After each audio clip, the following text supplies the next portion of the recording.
Welcome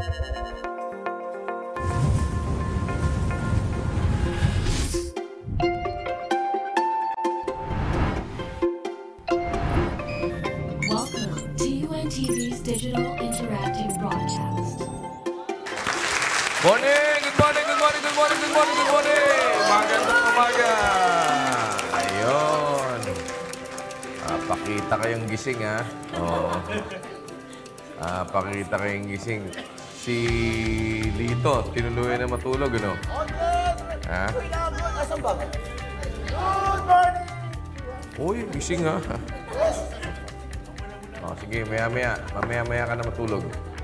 Good morning! Good morning, Day! Good morning, Kuya. It's 24 degrees Celsius in Quezon City at inaasahang aabot ito ng 34 degrees Celsius mamayang hapon. 25 to 33 degrees Celsius ang inaasahang magiging temperatura ngayong araw sa Metro Davao, habang 24 to 32 degrees Celsius sa Metro Cebu, 18 to 30 degrees Celsius naman sa Tagaytay, at 13 to 24 degrees Celsius sa Baguio. O, yan.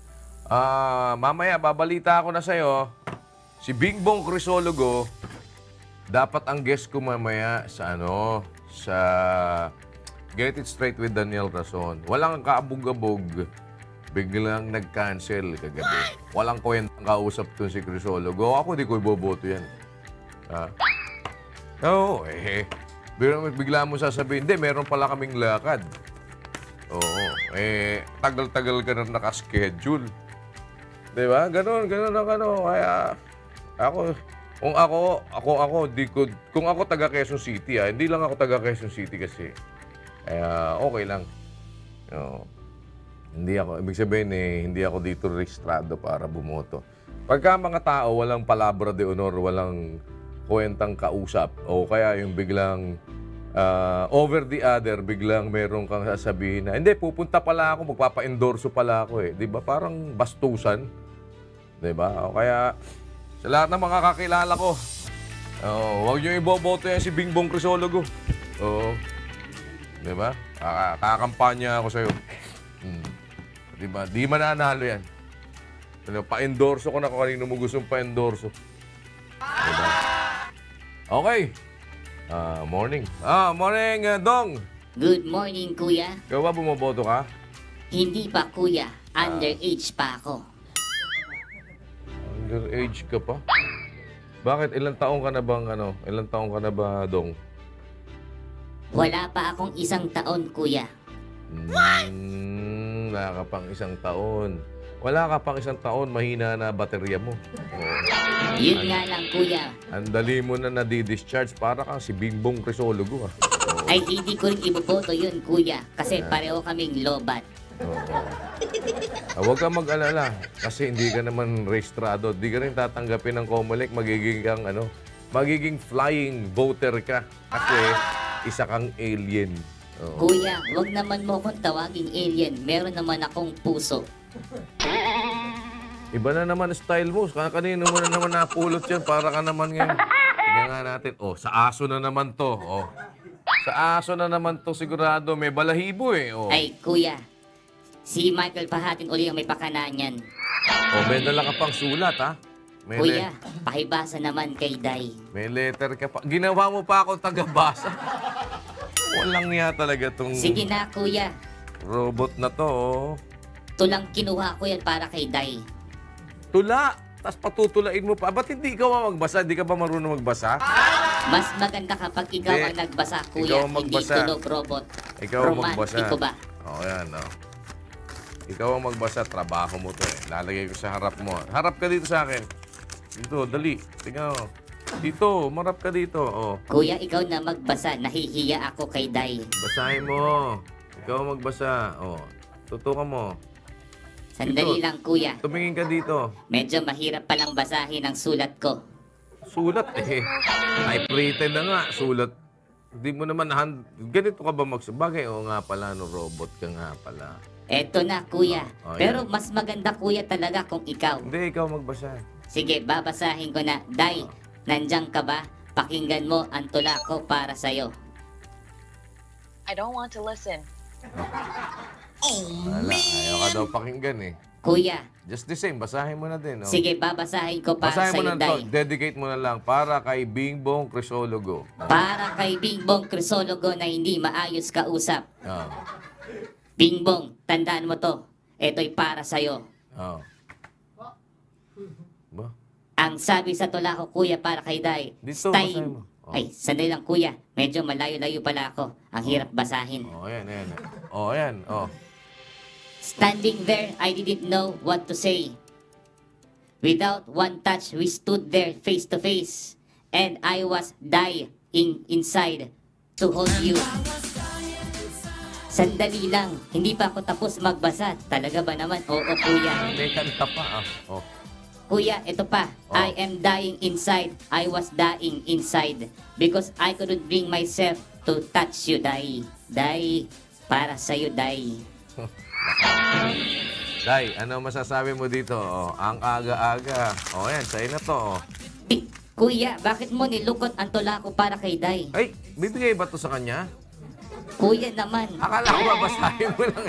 Bibigay pala sa kanya. Kuya, si Day nililigawan ko pero parang binasted mo ako. Pambira ka. Oh, oh eto. Eto, pamandekot mo na. Alam mo ba yung pamandekot?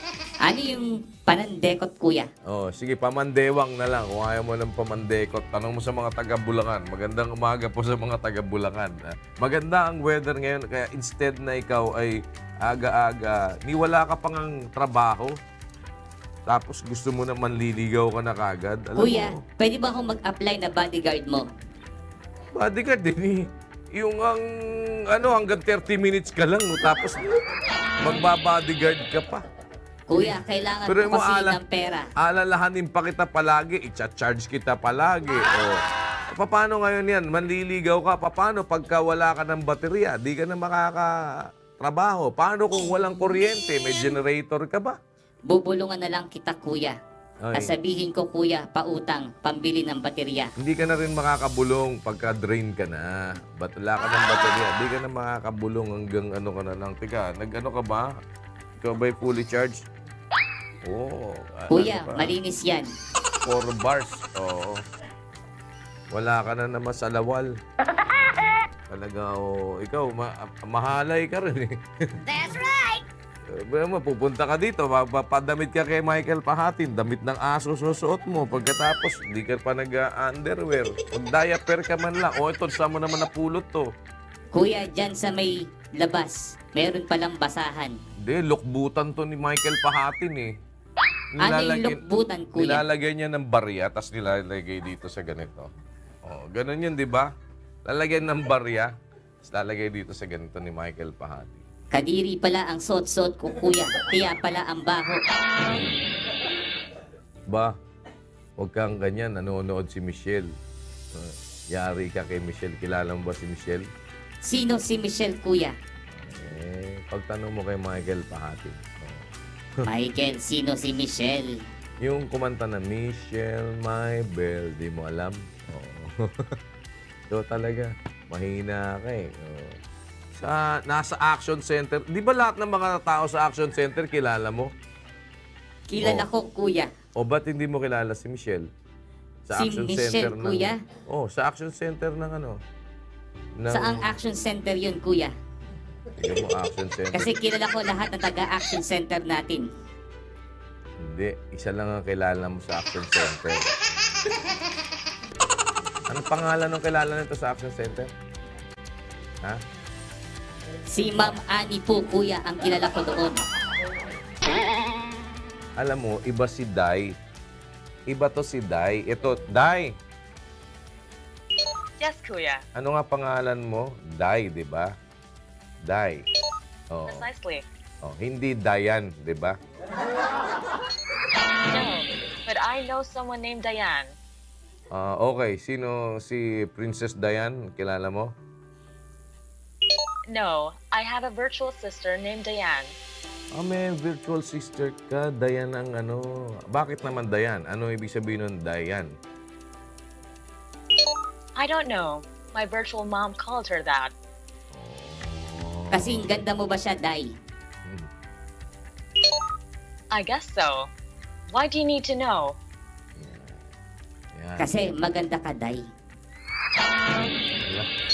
Wala ka, panis ka. Maghanap ka muna ng trabaho mo. Maghanap ka ng salawal mo at maghanap ka ng bateryang hindi na dedrain.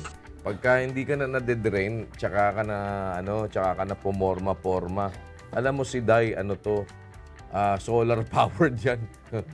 May backup yan, may solar power, meron yang bukod sa kuryente, pwede pa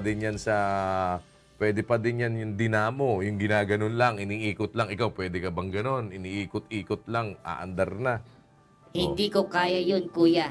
Pero Kaya nga. pwede akong mangutang sa'yo, kuya. Kaya hindi, manahimik ka na. Wala kang pag-asa.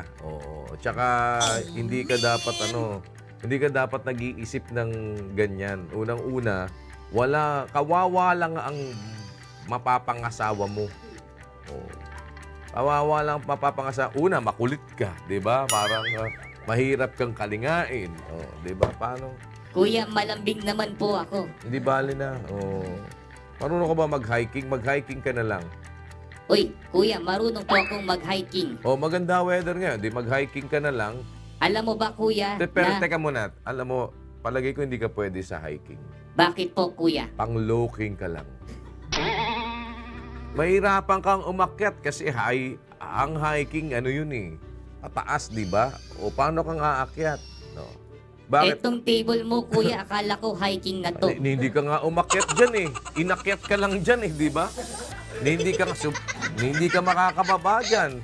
Pero mo kung tapos manliligaw ka, di alagain ka lang. Di ba naaawa sa sasagot sa'yo? Alagain ka lang. Kailangan i-charge, kailangan buhatin, di ba? Kailangan pasanin. Di ba? Walang hinga sa loob. Di ba? Kuya, parang durog naman ako sa'yo. Hindi, talagang yan ang mahirap kasi. Dapat pagka totoo sinasabi, dapat marunong kang tumanggap. Hindi wag mong paniwalaan yung sarili mong kasinungalingan. Di ba? Dahil kasinungalingan yung ginagawa mo na yan, hindi ka talaga pwede na, una, wala kang kasarian. Ano ka ba? Lalaki, babae? Wala. It ka, di ba? Ano ang gender mo? Pag sinabi sa'yo, anong gender mo? Male, female? It, kuya. Sabi mo po, it ako. Kaya nga, iti ka, di ba? Extraterrestrial ka. Bakit maganda ang hiking? Kuya, maganda ang hiking dahil ito ay cardio workout. Nalulungkot pa rin ako, kuya. Pero kuya, nagpapababa nito ang posibilidad na ang tao ay magkaroon ng heart disease. Nakakatulong din ito upang gumanda ang blood pressure at blood sugar levels. Nagpapalakas at pinapaganda ang balanse ng katawan at nakokontrol nito ang timbang ng tao. Talaga? Bakit yung isang, alam ko, hiking ng hiking? Tumaba ng tumaba ang baon-baon lagi sa backpack, puro bacon, puro Pero maganda nga daw yung hiking. Day, ano balita to, Day? Kuya, narito ang mga mainit na balita ngayong umaga.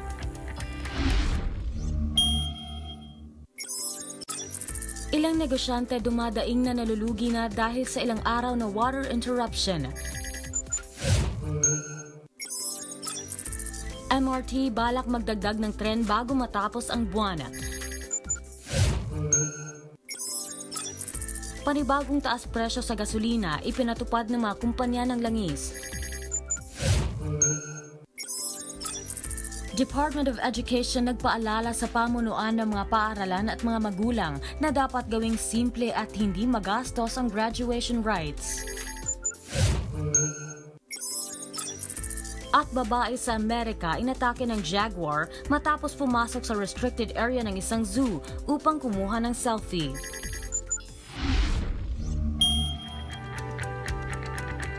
Okay, marami na rin po ngayon ang nagkakaroon ng problema dito sa water interruption dahil nag-abiso na yung Manila Water. At ang isa pong umaaray ngayon itong mga negosyante na ang kanila talagang source of income ay depende sa supply ng tubig. Dahil lalo na yung mga, di ba, may mga water stations at kung ano-ano pa yan. Alamin nga natin ang update natin mula kay Joan Nano. Kaugnay ng balita ni Joan. Locating.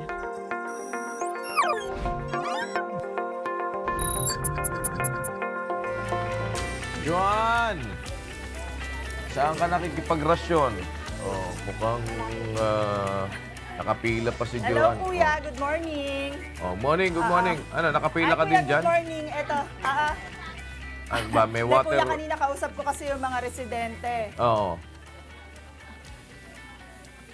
Ito, Kuya, kasi maswerte sila ngayong araw kasi kaninang mga around 4:30 a.m. ay merong dumating na rasyon ng tubig dito sa kanilang lugar. Yung mga residente dito, Kuya, simula pa kagabi ay nakapila na, nagbabakasakali nga na makakaigib sila ng tubig at maswerte naman na meron ngang dumating na rasyon ngayong umaga. Actually, Kuya, dinadaing din ng mga residente, talagang halos puyatan na dahil tumatagal na ng 5 araw na wala silang supply ng tubig. Dito yan particularly sa area ng Barangka, Mandaluyong City. Oh, Barangka sa Mandaluyong. Oh, naku, haba ng pila. Mga ilang ano yan, mga ilang beses merong rasyon ting umaga lang at ilang truck. Actually, Kuya, itong particular na lugar na ito, sabi ng mga residente, sa loob ng 5 araw na wala silang tubig, ngayon lang na merong dumating na rasyon ng Manila Water dito sa kanilang lugar.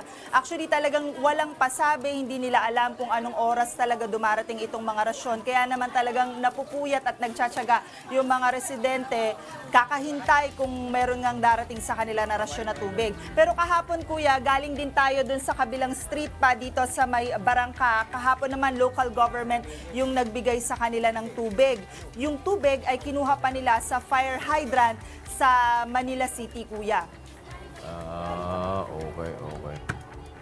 So, ngayon, yung bang rasyon na yan, meron limit sila nung, kasi iba-iba ang dala nung lalagyan eh. May balde, meron drum. Ano bang rules nila dyan? Basta first come, first serve at kung gaano karami ang pwede mong kunin, ganun ba? Yes, Kuya, tama ka dyan. First come, first serve basis ang ginagawa nila dito. Kaya nga ang nagiging problema, hindi rin naiiwasan na medyo nag-aaway-away yung ilang mga residente. Dahil, kumbaga, kanina nakita natin yung ibang mga nasa unahang pila, ang lalaki ng mga drum na ipinipila nila. Tapos itong mga nasa huli, maliliit na galon lang yung kanilang lalagyan. Kaya medyo nagre-reklamo ilang mga residente kasi kapag kayong mga nauna, halos ang dami na nilang naiimbak na tubig. Tapos yung mga huli, medyo dehado sila dahil maliliit lang yung kanilang lalagyan. Naku. Sige, makipag-ugnayan din tayo ha. Pwede mo bang ano yan, ikutan ngayon yung pila dyan, pati yung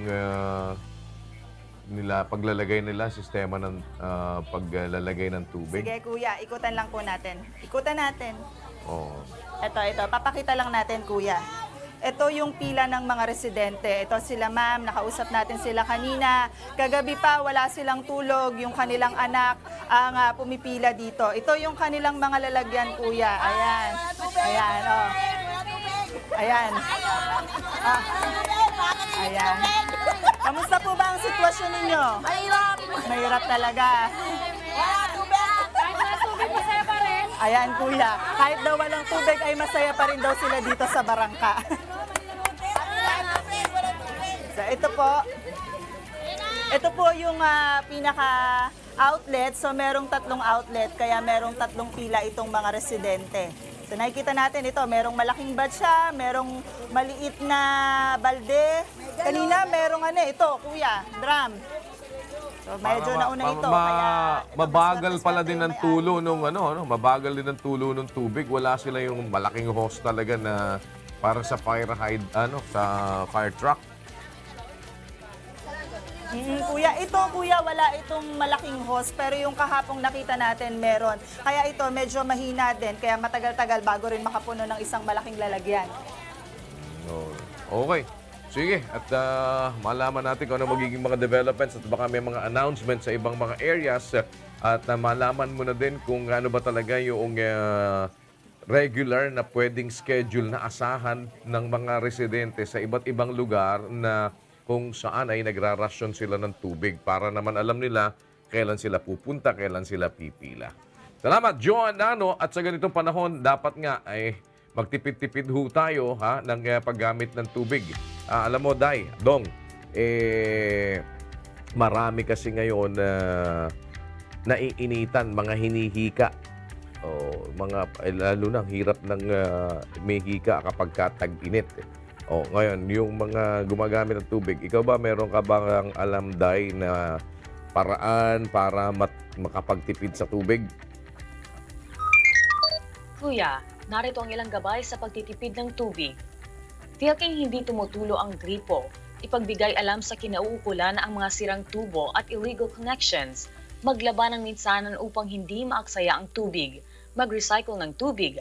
Ang pinagbanlawang tubig ay maaring gamiting pambuhos sa kubeta o sasakyan. Maglaan ng puhunan para sa bagong modelo ng toilet bowls na gumagamit ng hanggang 4 na litrong tubig sa bawat flush. Ang mga lumang modelo ay gumagamit ng 14 na litro ng tubig sa kada flush. Magtipid ng tubig sa paliligo. Gumamit ng timba at tabo. Isara ang gripo habang nagsasabon. Ang bukas na shower ay nakapag-aaksaya ng mula 9 hanggang 45 litro ng tubig bawat minuto. Gumamit ng baso sa pagsisipilyo. Iwasan ang paghuhugas ng sasakyan araw-araw. Ayan. Okay. Dong, ikaw, Yes, kuya. ano ang masasabi mo? Kuya, saka lang magbigay ng tubig sa mga customers sa kainan kung sila ay hihingi. Gumamit ng palanggana sa paghuhugas ng pinggan at maghugas ng minsanan. Magdilig ng halaman bago sumikat ang araw at sa dapit hapon dahil nakababawas ito sa water loss o mabilis na evaporation. Mag-imbak ng tubig ulan. At higit sa lahat, kuya, turuan ang mga kasama nagmatipid o na magtipid ng tubig. Ikaw ba, bakit hindi ka naman umiinom kasi? Iniinom mo lang kuryente. Ibahin muna natin, ha? Ito, babala naman po ito ng World Health Organization na kailangan paghandaan ng mundo itong sinasabing pandemic flu daw. Alamin natin po ang detalye niyan mula kay James Bontuyan. Saan si James? Locating.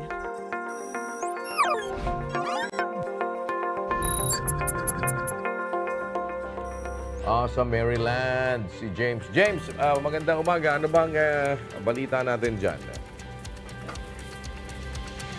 Yes, good morning kuya. Pinag-iingat at pinaghahanda ng World Health Organization or WHO ang lahat sa posibilidad na muli magkaroon ng panibagong flu pandemic. Ayon sa WHO, hindi maisasantabi na lumitaw ang isang mas nakamamatay na flu virus na maaaring makahawa sa mga tao mula ito sa hayop at makakaapekto sa daang libong mga tao. Kung matatandaan niyo kuya, ang huling flu pandemic ay naitala noong 2009 at 2010 na dulot ng H1N1 virus. Batay sa pag-aaral, 1 sa 5 tao sa buong mundo ang naapektuhan nito sa unang taon at ang death rate nga nito ay 0.02%. Kuya, makakatulong ang mga bakuna upang makaiwas sa sakit. Payo nga ng WHO ay magkaroon ng annual vaccination lalo na sa mga taong nagtatrabaho sa healthcare at sa mga matatanda at syempre sa mga bata.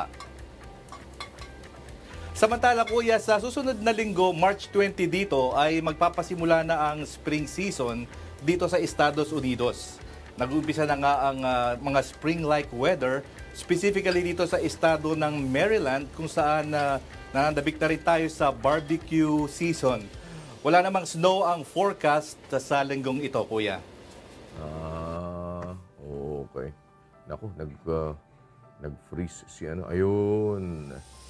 Saan ka, James? Ano ba yan? Food truck ba yan? Food truck?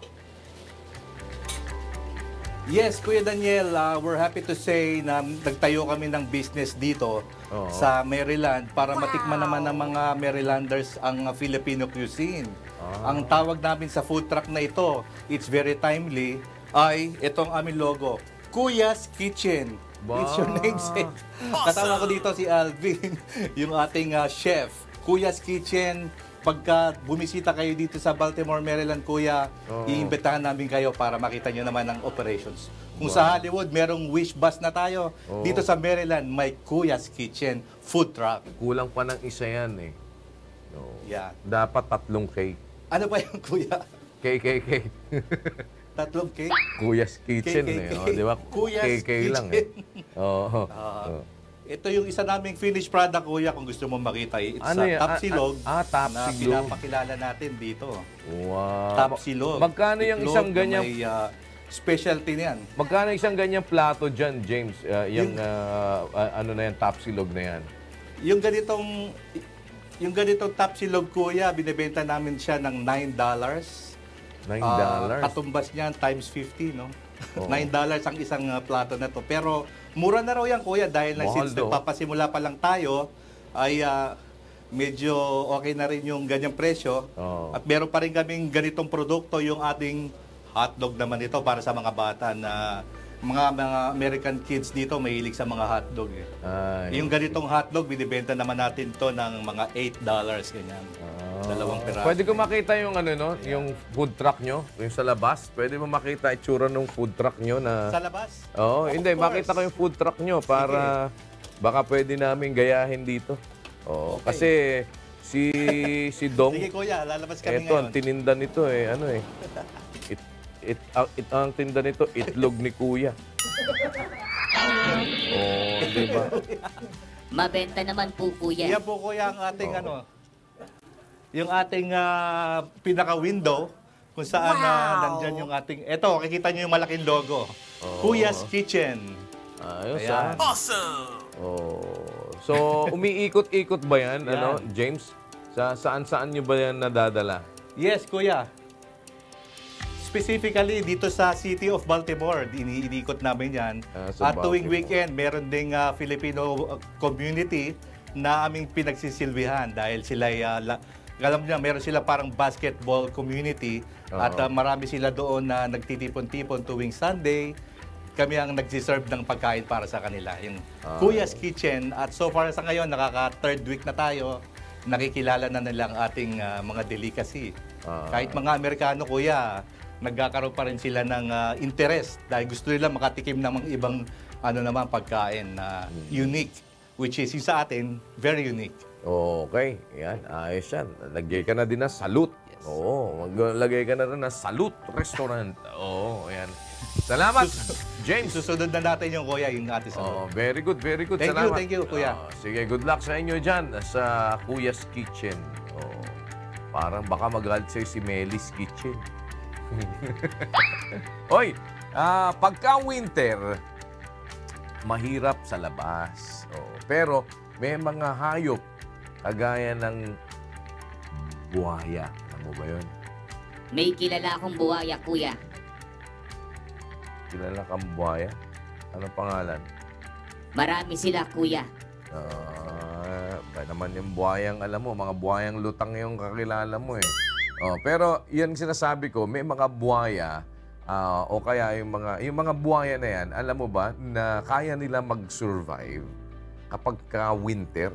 Wow! Ewan ko lang, paano ba? Ray, paano yan? Pag halimbawa, sabihin mo, nag-i-snow. Tapos may mga river, talagang yung ibabaw talagang frozen talaga. Yes, makakapal. Paano niyan? Anong nangyayari doon? Alam mo? Yes, kuya. Yung pong sinasabi natin, particular yung klase ng yung buhaya, yung alligator, kuya. Sa may area po ng US. So, yan yung see you later, alligator. Yes, kuya. Oh. Alligator In just po. a while, crocodile. Yeah. So, ano ang kaibahan ng alligator sa crocodile? Well, ang alligator, kuya, kung titingnan po natin, pwede na natin siguro pakita, no? Yung alligator po ay, pakita natin yung alligator.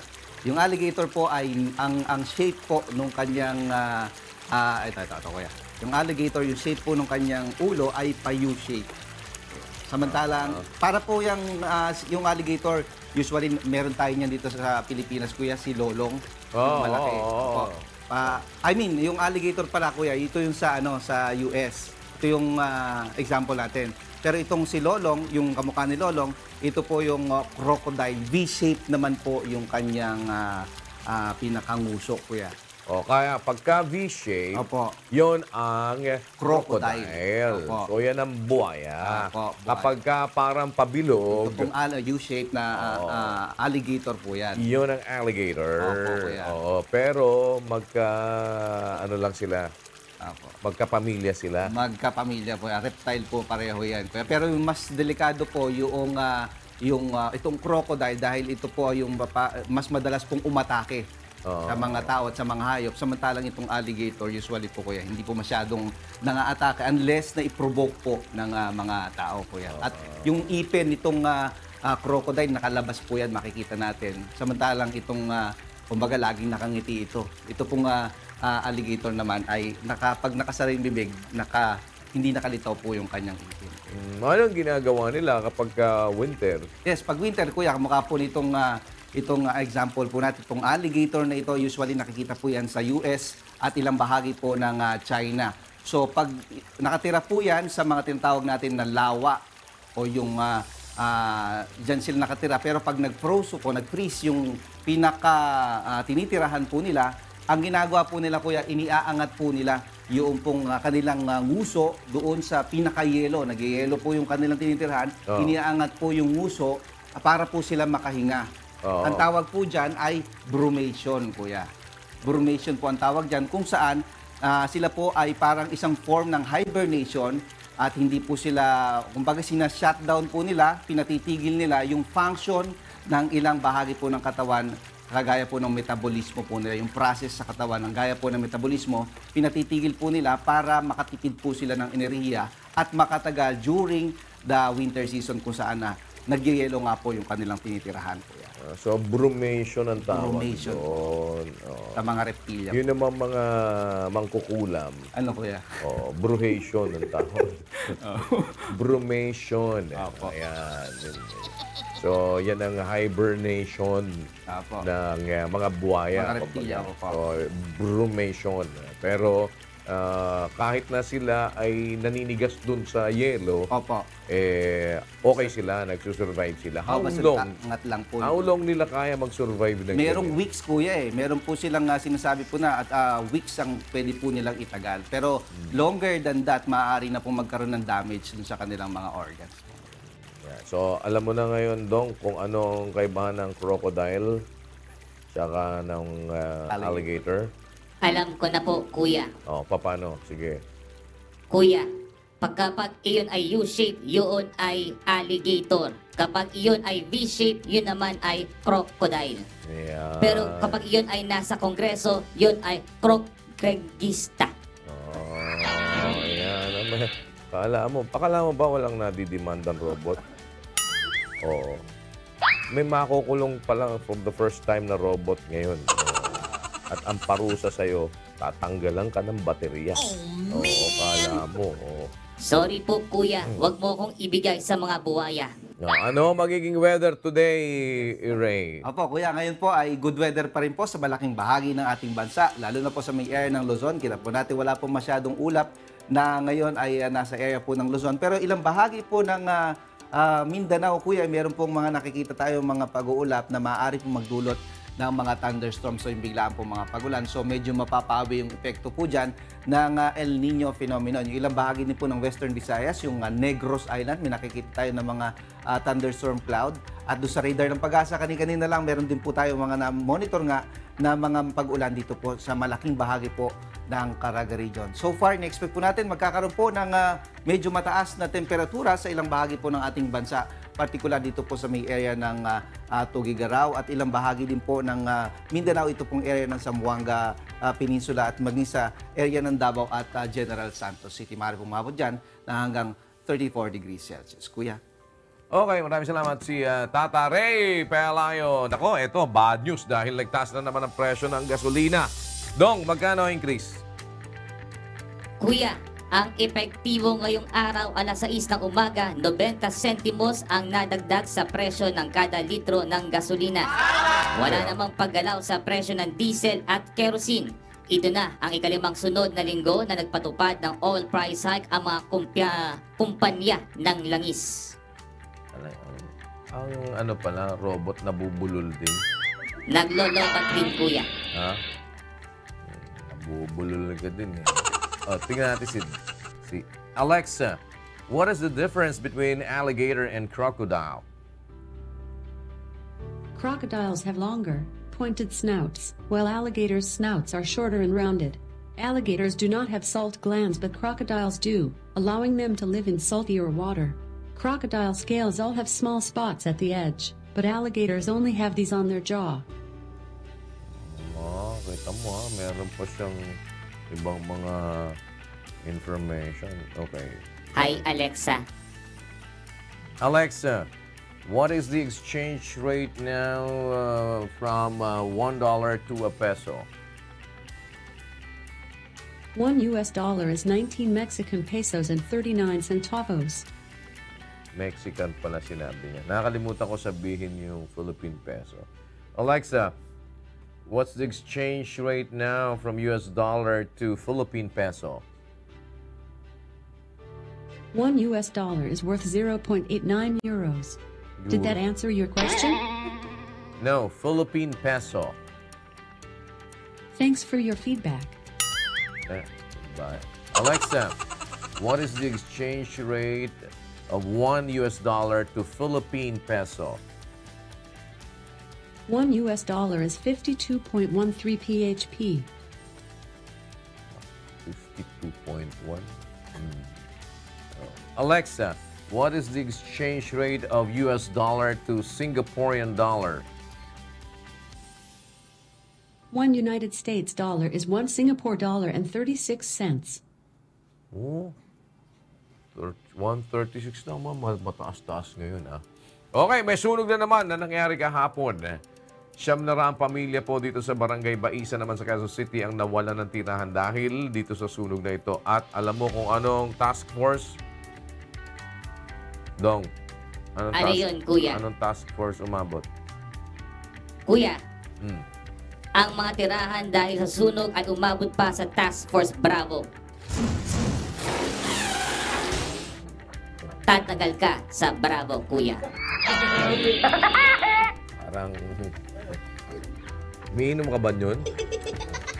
Hindi nakakadagdag ng baterya yan. Alamin natin ang latest mula dyan kay Asher Kadapan. Alamin natin nasan siya. Locating.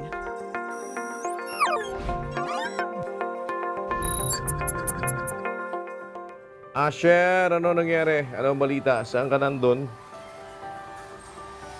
Kuya, naandito po tayo sa may covered court ng Asamba sa may Barangay Baisa sa Quezon City, kung saan nananatili po yung mga biktima ng sunog na nangyari nga kahapon at umabot pa to sa Task Force Bravo.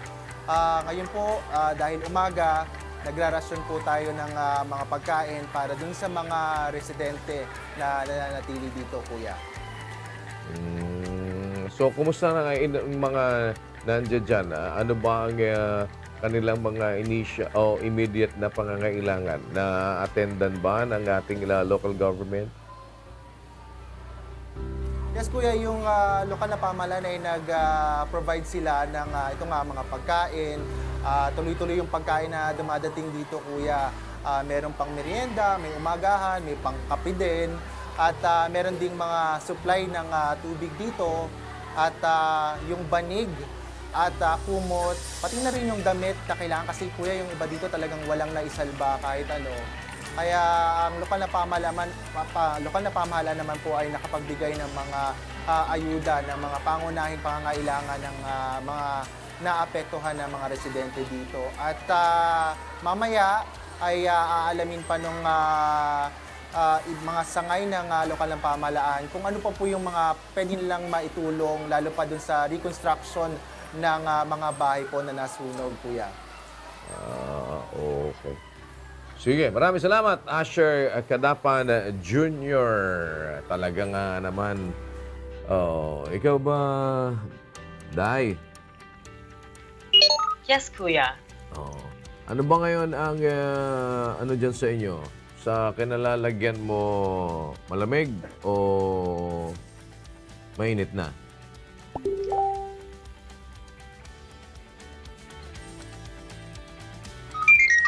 Nag-buffer si Day. It's about 24 to 32 degrees here in Cebu. Oh, nasa Cebu ka? Bakit ba mahilig ka dyan sa Cebu? Ikaw, hindi ka pupunta sa Cebu, Dong? Susunod na lang po ako, kuya. Hi, Day. Antayin mo ko dyan. Talagang, Wala akong plano.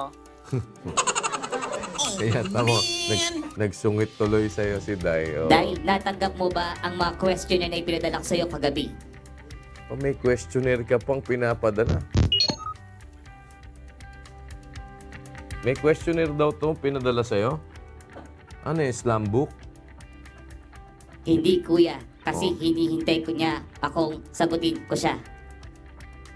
Ano? Ikaw ang hinihintay na ano? Ang ibig ko sabihin, kuya, hinihintay kong sagutin niya ako. Nahihiya kasi ako. Ano questionnaire mo? Ano kagayan? Ano question? Kung, Day, mahal mo na rin ba ako? Aba, talagang merong Wala akong nararamdaman para sa'yo, Dong. Talaga, wala nga, alam mo, ang digital intelligence, walang pakiramdam. Oh. Diba? Walang Kuya, pwede bang paggamit ang credit card mo? Walang pakiramdam ang digital intelligence. Bibilhan ko lang ng feeling si Day. Oh, hindi. Kahit ikaw, hindi naman totoo yung nararamdaman mo. Isa kang peke. Oh, wala. Hindi ka... Talagang ikaw, marami kang marami kang sablay eh. Oh, alam mo, A15 na.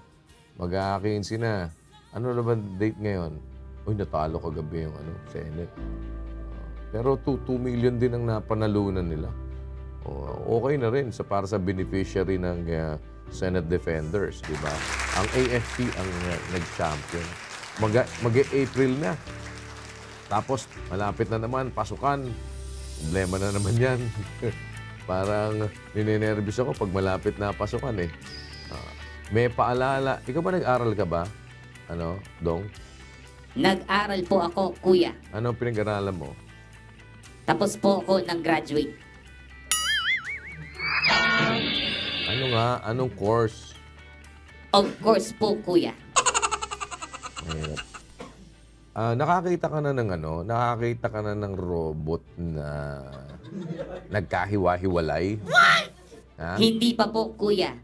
Meron po ba kayong sample dyan? Huwag ka mag-alala. Hindi mo na makikita yon pag ikaw nagkahiwa-hiwalay. Hindi mo na yun makikita. May paalala ang Department of Education. Sabi ng Department of Education, dapat yung mga seremonya ng graduation natin, simple lang. Oo, kasi yung iba ko minsan, daming gastos pagka ganyan na graduation. Ikaw ba, hindi mo na-experience yung Dong eh, no? Si Day, na-experience si Day. Day, na-experience mo ba ang nakakita ka na ba dyan sa inyo o alam mo ba kung magkano usually ang ginagastos ng isang nanay kapag may mga graduation para sa anak nila? Usually, they spend a lot, mostly about 10,000 to 20,000 pesos. Oh, 10,000. Makibalita tayo kay Mai, ha? Mai, saan ka, Mai? Si Mai. Locating.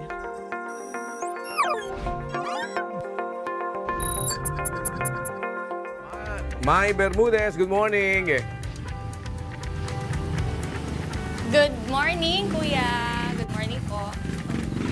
Ano ang balita? Bakit meron ngayong parang mga babala tungkol dyan sa mga gastos-gastos sa graduation? Kuya, actually, ngayon kasi malapit na graduation season. For public schools, ang schedule ng graduation, public elementary and high school, April 1 to 5. So ngayon, syempre, yung ating mga magulang, nag-iisip-isip na yan kung saan kukuha ng pambayad para sa diploma, para dyan sa photo and video coverage. Yung iba, meron pang yearbook. Kasama yan sa mga binabayaran. Kaya nagpaalala ang Department of Education na hanggat maaari, simple lang at hindi dapat magastos. Hanggat maaari, yung graduation rites na gaganapin sa mga public and private schools. Yun, Kuya. Ano ba sinasabi nila, Mai, na ideal na dapat ay gastusin ng isang magulang sa kanyang anak na nasa public school na gagraduate, ano ba yung ideal na range ng expenses? Sa public schools, kuya, merong nakaset na 250 pesos maximum yung dapat gastusin. Sa private schools kasi, kalayaan ng Parents Teachers Association at saka ng school administration that predetermined yan. Minsan po upon enrollment or upon deliberations bago mag-graduation, yung gagastusin talaga ng ating mga parents para sa graduation ng kanilang anak. Pero sa public, strictly up to 250 pesos lang po. Ayan. Okay, saan ka eksaktong toda nandun? Kuya, nandito ako sa tapat ng aking sintang paaralan kung saan po ako graduate sa PUP Santa Mesa. So, nung estudyante pa ako, kuya, dito ako sumasakay ng tricycle. Papunta dun sa college namin, sa College of Communication sa Pureza Street. Magkano may ngayon ang dyan, tricycle dyan? Mula dyan hanggang dun sa pinupuntahan mo? Hanggang saan yun? Hanggang Pureza Street, kuya. Ibang college kasi yun. Ito, PUP main eh. Dito, 10 pesos per head. Hanggang ngayon, 10 pesos pa din o nag-increase na sila? Nako, tanongin natin. Kuya, 10 pesos pa rin? 10 pesos pa rin per head? 8 pesos. Mas bumaba. 8 na? 8 pesos. 8 pesos. O ano ba? Dati, kuya, 10 piso binabayad ko. Ba't dati nagbayad ako 10? Kumusta daw dyan? Ano sabi niyang, kumusta mo nga yung tricycle driver natin dyan? Kumusta ba ang lagay nila? Malakas ba pasada ngayon o humina? Kuya, kamusta daw? Kamusta ang pasada ngayon? Malakas ba o mahina? Sakto lang. Sakto lang. Magkano boundary nila dyan? Sakto lang daw. Sakto lang daw. Magkano boundary, kuya? Iba kasi, minsan kasi, itong sa akin kasi 170. Yung iba kasi 150. 170, 150 to 170 daw, kuya. Mga magkano ang nasusobra niya, yung neto niya isang araw? Yung pinakamalakas? Magkano daw ang neto isang araw? Neto. Neto isang araw, yung nauuwi mo. Isa kasi 900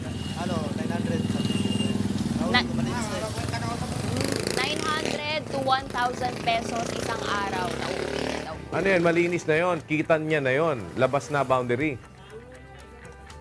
Malinis na yon. Labas na daw boundary, kuya. Okay na din 900 per day to 1,000 Ano pinakamahina? Kuya, makwento ko lang, no? Oo. Ano daw pinakahina, kuya? Ako ng pasok. Bagyo, ako ng pasok yan. Sila may na yan. Holiday, basta mga holiday. Okay. Kuya, pag holiday daw, pag walang pasok, pag may bagyo, yan, mahina ang kita dito. Kita. You were saying, Mai?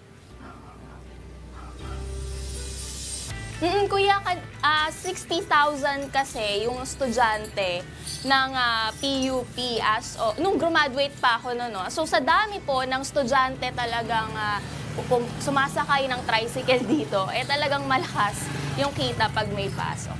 Ayun, kaya pala. Sige. Maraming salamat, Mai Bermudez. Pag ano ka na lang, mag-tricycle ka na lang dong. 900 per day, sobra mo, di times 10, 9,000, times 20, 18,000. Awesome! Diba? What is the, Dong? Yes, kuya. What is the square root of 3,254,000? The answer, kuya, is square root pa rin. Kita mo, Hindi mo alam. Wala, sana. Kung nasagot mo sana yun, diba? Papadala kita sa Cebu. Kaya lang, huli na. Wala na. Hindi na. Sandali lang, kuya. Babaguhin ko na. What is the square root of... kita mo. Hindi mo na. Gusto mo, babaguhin mo. Kailangan masagot mo with... Kasi, diba, ano ka? Ano ba ang latency mo? Lala ko na naman itong si ano. Baka magbabuffer ka. Gaano ba katagal mo ako masasagot? Depende, kuya, kung kaano kahaba ang tanong mo. Ang tanong ko... Habaan mo, kuya, para makapag-isip pa ako. What is the square root of 1,386? 1,386. 1, 2, 3, 4. Loading. Wala na. Loading. Wala na. Loading. Wala na. Hindi mo na kaya yan. Kuya, wala bang give chance to run? Wala na. Ito, good news na lang sa iba. Ito, yung mga sumasakay sa MRT. Balak daw po ng MRT management na magdagdag ng tren ngayong buwan. Si Mon Ocson, tingnan natin kung nakaka-improve ba yan, Mon. Locating.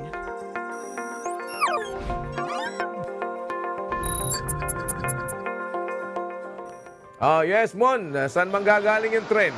Sa China uli?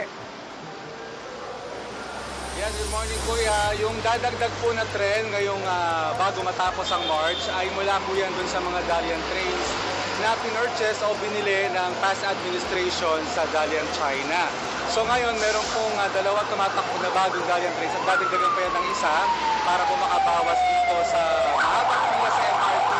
Lalo na po ngayong rush hour, marami po yung pila at papasok sa trabaho kaya medyo mahaba na naman yung pila like dun sa taas. Ayan, mahaba na po yung pila dyan.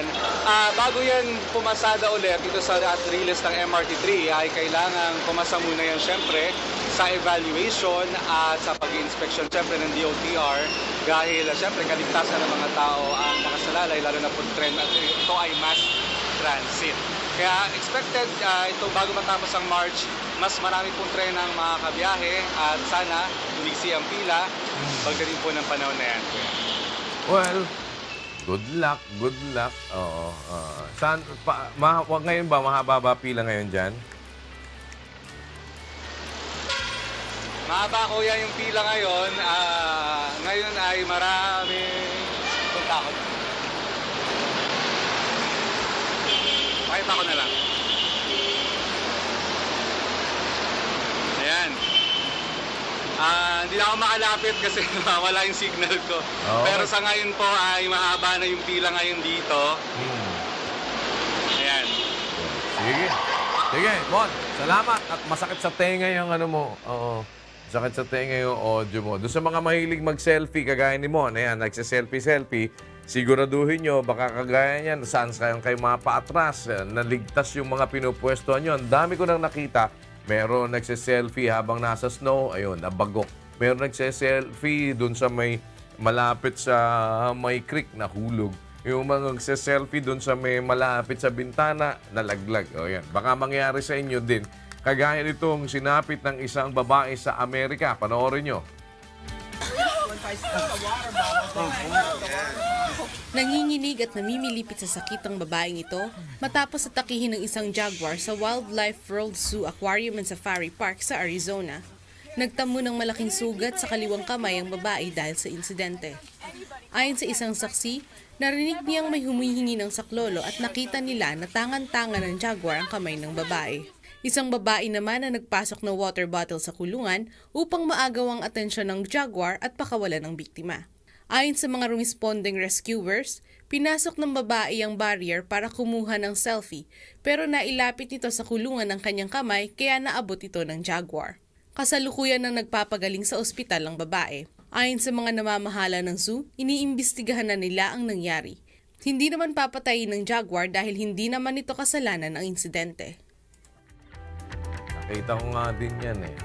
Diba? Kaya yung mga di nyo namamalayan o baka napapatabi kayo kung saan na delikado. Day, anong iba pang aabangan today?